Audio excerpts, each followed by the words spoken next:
काहे कि राउत दिल तो हम चुरा ले बनी कहीं तो ऑपरेशन करके दिखा दिया ही ऑपरेशन थिएटर। ए मर्दे पार्ट टाइम में चोरियों करे लगा? ना ना ना थोड़ा सा माइनर फर्क। डॉक्टरी हम पार्ट टाइम में करें, चोरी तो हमारे मुख्य प्रोफेशन। देखिए हम देखनी जब डॉक्टरी लाइन में डकैती होके लगल तो कहनी ये जी जब डकैती डॉक्टर बन के लोग करे लगल तो हम चोर बन के का दिया तो डॉक्टर बन के डकैती करी तो तुरंत हम बुझ जाए कि डॉक्टरी बनेगा हमरा पड़े। लेकिन ये बात जान जा चोरी हम लोग कल्याण खातिर करी ले। अच्छा तो एगो बात बताओ, तू डॉक्टर हुआ कि चोर? देखा हम तो पहले चोरे रही, लेकिन जोन जब मजबूरी में हमरा चोरी के छोड़ के डॉक्टरी लाइन में आवे के पड़ गए। जब हम देखने की सारा डॉक्टर डकैती करे लगल चोरी करे लगल तब हम कहनी कि जब सफेदी से चोरी डकैती होते बता काहे खातिर काला धन बिटरल जा तो तुरंत हम बुझ कि चोरी करे के फेर में लाग। काहे कि चोरी करे में जेबा बहुत समस्या बा, बहुत रिस्क बा, हमेशा अंडरवियर में रहे के पड़ता है। मर्दे अंडरग्राउंड होला भल रहते। अगर हम ग्राउंड में रहे तो सरकार हमरा के देख ना ली साटा वाला लाइट लगे बा, सारा हम न्यूज में देखी ले बाबू सरकार ऊपर साटा वाला लाइट लगा के दिले बा। कजने कौना साउंड वाला के साटा वाला लाइट बनले बा ये फेर में हम लागल। यही से हमनी के सारा आदमी जो चोर समाज बा अंडरवियर हमेशा रहेला, सारा सियार के लोमड़ी के बियर में हमने लुकाई रही। अच्छा ई बताओ कि तू डॉक्टर कैसे बनलो? ई बात तो बहुत बढ़िया पूछला बाबू। तो बताओ का बात बा कि हमनी के जौन बिजनेस बा उतारे साफ सुथरा बिजनेस बा ना। हमनी के बिजनेस में देहात में निकले के पड़ेला शहर में चोरी करे खातिर तो का होला कि कबो कबो जे बात चोरी करते में आदमी धरा जाला।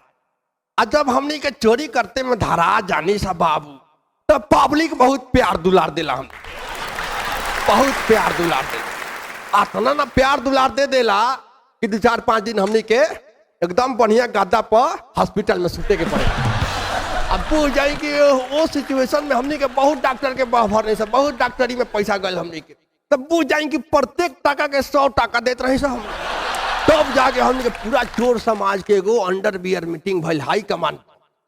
ओकरा बाद हमने के एगो पुल के नीचे खुल के लोग सपोर्ट कैलक हमरा के, तुरंत सबका सोझा हम डॉक्टर इंजीनियर ओझा।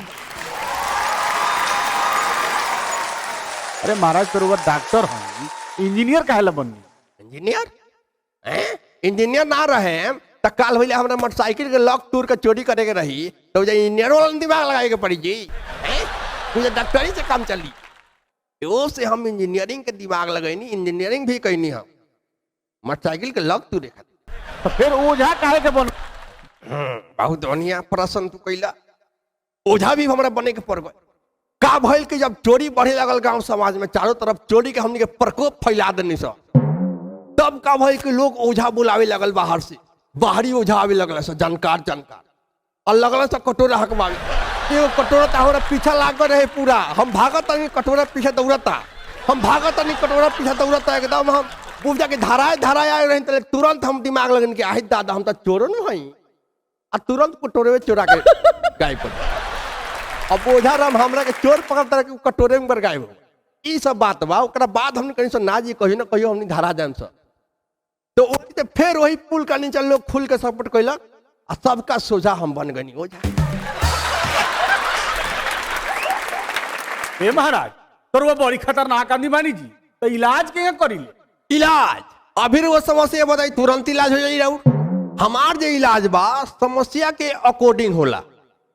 हमार इलाज बा जो पहले समस्या के अकॉर्डिंग होला फिर ओकर डिकोडिंग होला ओकरा बाद यूट्यूब से लोडिंग होला। यूट्यूब से? यूट्यूब वाला भाई डॉक्टर है, हम झूठ के ना बोली हम देखी। लेकिन ओकरा बाद भी हमारा पूरा करियर में वो देख ली तो 9 आदमी का ऑपरेशन करनी बानी अभी तक, जब से 15 आदमी मर चुकल।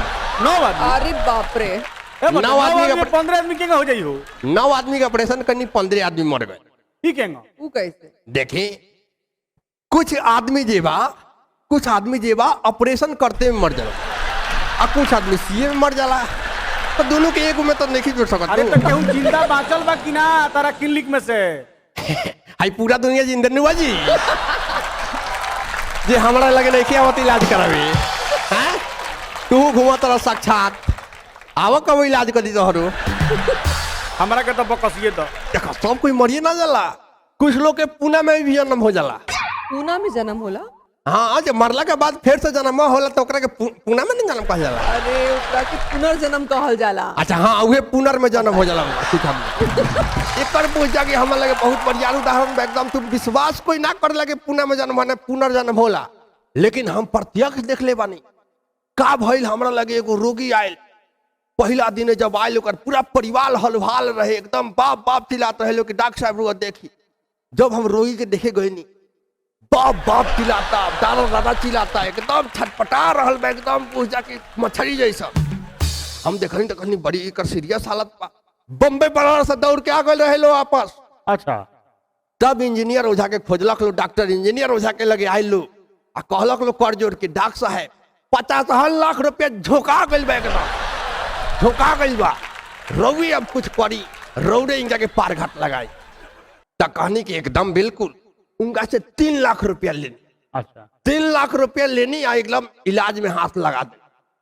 अब वो जाके मात्र 15वां दिन है, हाँ जैसे 15वां दिन होता कि एकदम जगह धके अस्थिर हुई। मैं ठीक कर देलो। एकदम ये महाराज जौन आदमी पहला दिन आए रहे बाप बाप चिल्लाता, दादा दादा चिल्लाता, मछली सब तड़पता, वो आदमी 15वां दिन एकदम हिलतो नहीं थे, एकदम देखा तो नहीं तो आला लगा के ओकर धक धक धुक धुक पूछो ले करत। बुझेंगे इतना अस्थिर हो गए कि उनका सांस तक ना चले। अरे बाप रे।